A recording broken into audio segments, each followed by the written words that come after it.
Hello, I'm Lance Carter with tips for the new triathlete. I'm here on my bike, on my trainer, so I can be nice and stable.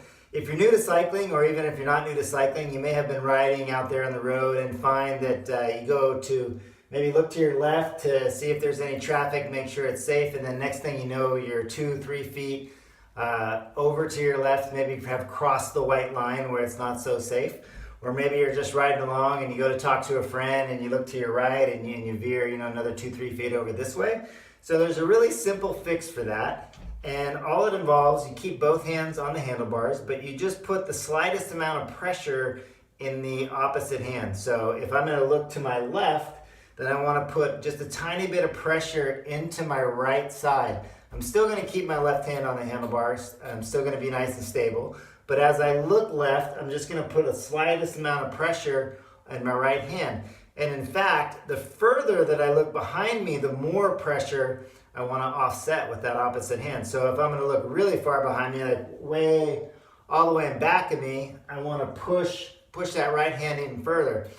Okay, and here's a great way to practice this. Find an empty parking lot with no cars, or if you have a paved bike trail where it's nice and empty, nobody's on it. Nice wide road to ride on with no cars, no traffic. Just ride in a straight line, and then very, very slightly just put a little bit of pressure on one hand. So we'll start with, say, putting a little bit of pressure on the left hand. And what you notice is your bike is gonna just start to drift over to your left. And then after a little ways, and you wanna go back to, get back to where you were, just put a slight amount of pressure in your right hand and your bike will drift back that way. Play around with that, just changing the pressure very slightly from one hand to the other, and you'll notice that your bike starts to drift, and you can actually control and turn your bike this way. And then as you become comfortable with that, what you can do is start by playing around with how much pressure you put. So if you're riding just straight down the road and you put twice as much pressure as you did to start with, your bike's going to really go quite fast and more sharp to the left-hand side. Okay, so play around with that, and then when you become comfortable, driving, you're riding down the road, you got the white line near you, there's no traffic, so there's no danger, and you want to look back.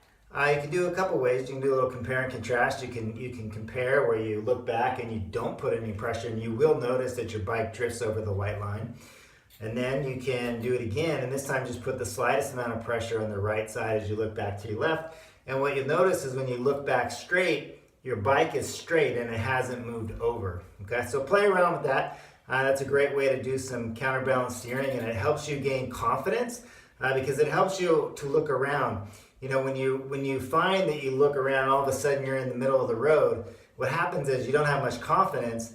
And so, you get this death grip where you're afraid to look around, you're afraid to grab a water bottle or signal with your hand or do anything. So that's a great way to gain some confidence in your cycling. All right, I'm Lance Carter for tips for the new triathlete. If you have any questions, just post them in the comments. Thanks.